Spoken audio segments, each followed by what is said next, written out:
তো আজকে আমি যে গল্পটি তুলে ধরবো এটা একটা ভয়ানক গল্প। আমি এখন যেখানে আছি এটা হলো ভূতেদের বাড়ি। তো দেখতেই পাচ্ছ আমি কিন্তু ভূতেদের সাথে খেলা খেলছি।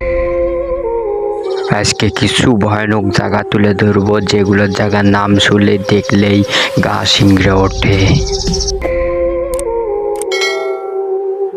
তো এখানে নাকি ভূত থাকে, লোকের কথা। আমি এখানে এলাম, এটা নাকি ভূতের রাজার ঘর, এটা নাকি ভূতের রানীর ঘর, এটা নাকি ভূতের সেনাপতির ঘর। তো এখানে নাকি রাজা থাকতো, এখানে নাকি রানী থাকতো, আর এই জায়গায় নাকি সেনাপতি থাকতো। তো আসার পরে দেখলাম যে জঙ্গলটা ছোট, অনেক ছোট, তারপরেও অনেক ভয়ঙ্কর। যেহেতু আগে ভূত থাকতো, এখনো নাকি থাকে। 4টার পরে নাকি এখানে মানুষ থাকে না। এই যে এখানে কৃষি ফলানো হয়, এই যে কৃষি ভূমি, এই যে এপাশেও কৃষি ভূমি, এপাশেও কৃষি ভূমি। তো এখানে 4টার পরে নাকি কেউ থাকে না, যে সারা পরে সে নাকি বাড়িতে আর যাইতে পারে না।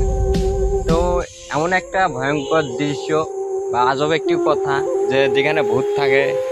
তো আমি এখানে আইসা দেখলাম যে জঙ্গল ছোট, অনেক ছোট জঙ্গল, তবুও অনেক যেন ভয়ঙ্কর।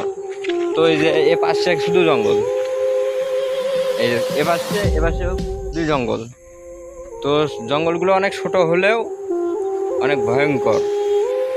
তো আমি এখানে যখন এলাম, সামনে জঙ্গলগুলো দেখলাম, দেখানোর পরও ছোট ছোট জঙ্গল, তারপরেও অনেক ভয়ঙ্কর লাগে।